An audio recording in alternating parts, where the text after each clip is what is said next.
What's up, folks? All right, so you know I've been wanting to show you this for quite some time. Been working on it for a minute, but I finally got it completely dialed in, completely rigged out. And so I want to give you guys a tour and a breakdown and a walkthrough of my brand new aluminum rig. Let's check it out.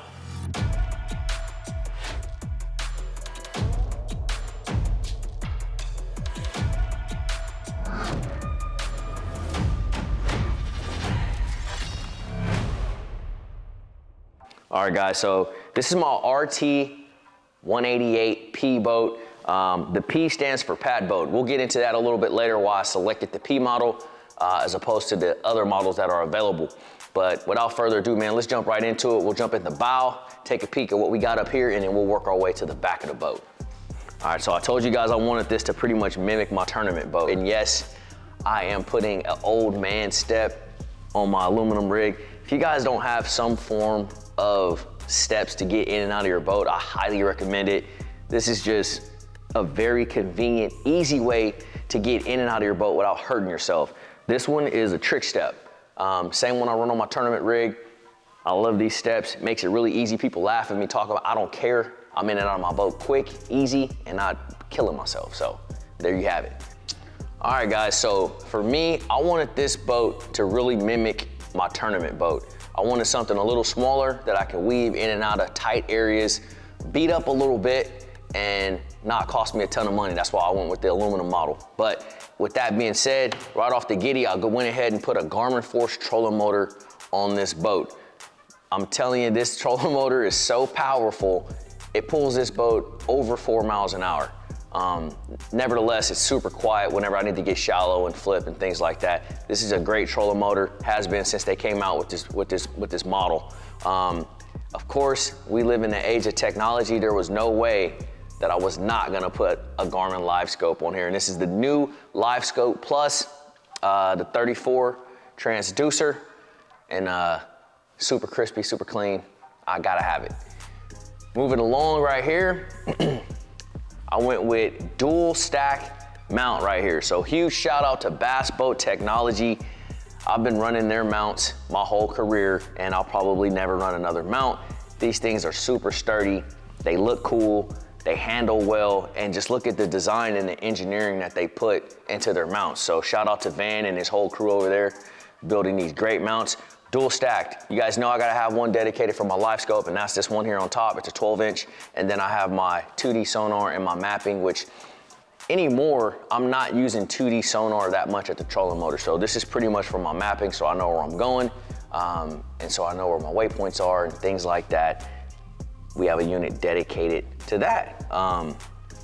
Cool features they got up here, trim, obviously for your motor. You need that right here. And then we live in the world of technology. Once again, you gotta have some USB plugs.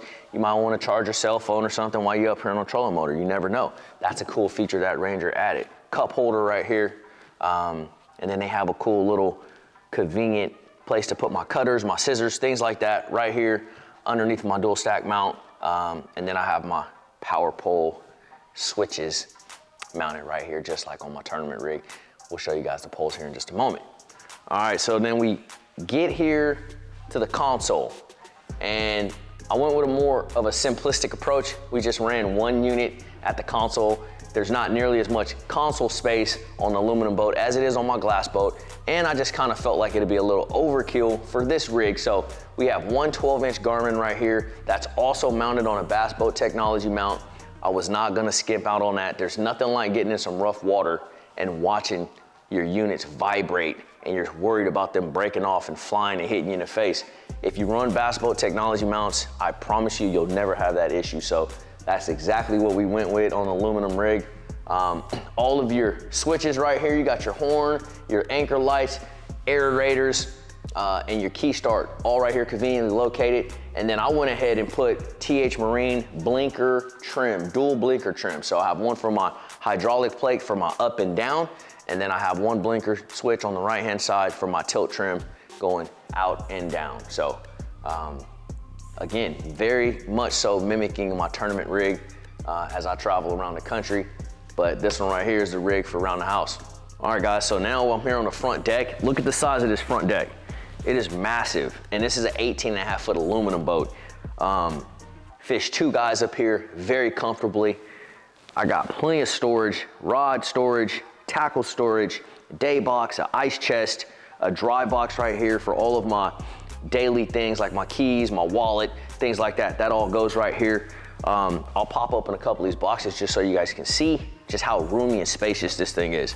So like I said, right here, this is the center hatch where I'll put all my tackle. I don't have it loaded down just yet, but you know, I'm working on that. But I mean, you can put tons of tackle in here and you can store rods in here as well. But I personally like to use this solely for my tackle. So there's that. Here's another rod box right here. I mean, I'm getting 10, 12 rods in there, no problem. Look how wide that thing is. I mean, you're definitely gonna be able to stuff some rods in there, plenty of room. So, ice chest right here, voila. And then last but not least, I'm calling this a day box, but you know, whatever you're using for the day. Got my running light in here, another pedestal post for the front or the back. And it's just another spacious storage area on this RT series. All right guys, as I'm sitting here in a driver's seat, I forgot to mention, you got your plier holder right here for your pliers, your scissors, your cutters, whatever you need. And it's right there on top of the deck. You can access it super easy and comfortably. So here I am, I'm in the driver's seat, plenty of leg space. This boat is surprisingly spacious, man. I was really shocked once I really got into it, started moving around. I really enjoy the layout of this boat. And of course, I have a TH Marine Hotfoot here on this rig. Again, just mimicking my tournament rig.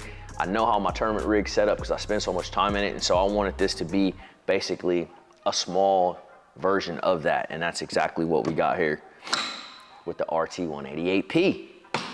All right guys, so you can have 4 people in this boat at any given time, and they have it set up and laid out perfectly for 3 people to ride right here, and then you would have somebody sit right here, of course. But this center seat goes down as a step, so you can easily step into the back deck of the boat, and then when you're ready to take off, obviously that just pulls right back up.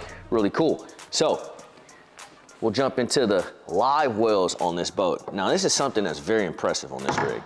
These live wells are humongous, okay? So for my tournament anglers, especially if you're just getting into tournament fishing and you're looking at purchasing a rig, I think the RT series would be an excellent first boat. Huge live well, has a separator here that's removable. So for my walleye guys and guys wanting to put bigger fish in their live wells, you can easily remove that out and you got plenty of space. Live well system comes with the pump out valve system, so you just pull that valve out, pumps the water out the back. Again, very similar to my Z520R, so I really like that. Storage back here, life jackets, throw cushions, things of that nature. That all goes back here, just like on my tournament rig. And so I have even my storage set up very similar to my tournament rig. So this is just a smaller, compact version. Can do everything that my tournament rig does for the most part. All right, guys, this is what makes everything happen back here. This is where all the power's at. I keep my throw cushion right here. Hey, quick tip for everybody with your throw cushion, okay? It has to be in a compartment on top, okay? That fell down just a little bit, but it's usually kept about like that. If you get pulled over and this is not the first thing laying on top, you will get a ticket. So just a little FYI for my people out there watching. All right, so this is where all of the power is at, man. Shout out to X2 batteries. These are some amazing batteries, man. I got 3 lithium 100 amp hour X2 batteries, and then I have 1 AGM right here that controls all of my electronics, live wells, etc. Cranking, all that's coming off this one battery. So you remember earlier in the video, I told you guys I went with the P model, and this is why. I knew I wanted to run a 36 volt trolling motor on this aluminum rig. And the P boat has the most storage in the back here. So you can see I got 4 batteries laid across right here, and I got tons of space. And there's even a little cubby hole back in there where I could put a 5th battery if I needed so. So again, that's why I went with this particular model. My buddy over at Airport Marine, Ryan Barker, who's a salesman, he told me, he said, Mark, when you order this boat, make sure you get the P model. So shout out to Ryan, man. I appreciate that. He looked out for me on that. And yeah, man, this is where all the power's at. This is really cool right here. So this is my charging system. I have a Noco Genesis 4-bank charger that just conveniently pops out of there and then it goes right back in. I like that. So I can just pull the lid, pull this, boom, plug right in. I'm ready to roll. So there you have it, man. This is where all the power's coming from. All right, gang. So now we're in the back of the boat, and this is probably the most important piece on the boat. And this is my Mercury Pro XS 115 CT. CT stands for command thrust. And if you take a good look at this engine, what does it look like? It looks just like my 250 I run on my tournament rig. We went with the Torque Master gear case, super big gears down there. We're not gonna tear anything up. And this engine's just been super reliable. Even with the setup I'm running, I'm pushing this boat at about 48 miles per hour, which is plenty fast.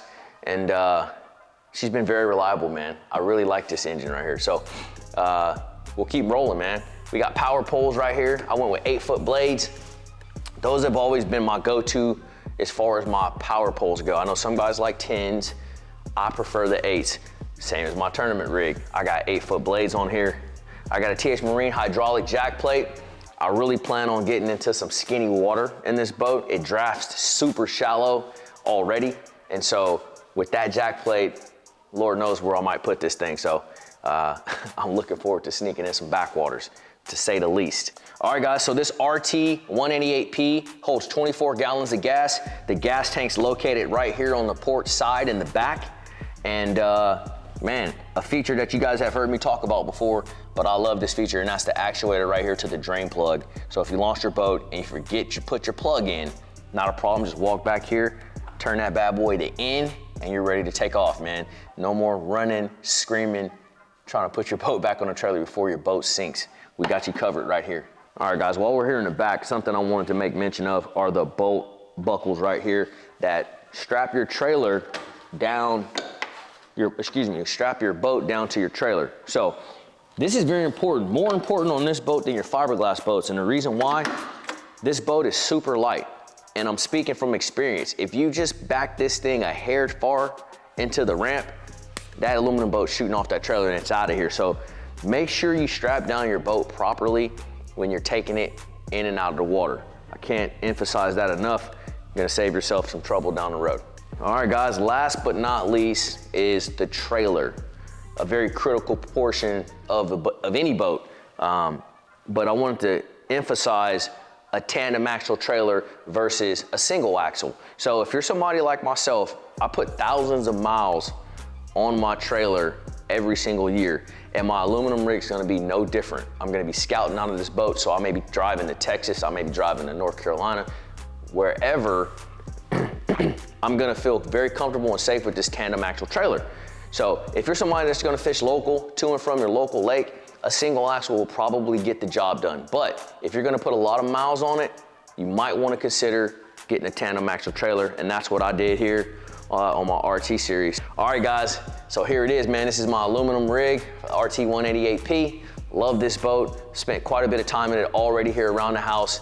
And if you're somebody that's looking to get into a boat, a tournament boat, and you don't want to spend the money of a fiberglass boat, I highly recommend you guys looking at this RT series. It's a great boat, a great addition to my family, and I love this thing. So anyways, I appreciate you guys watching. Drop me a comment, please.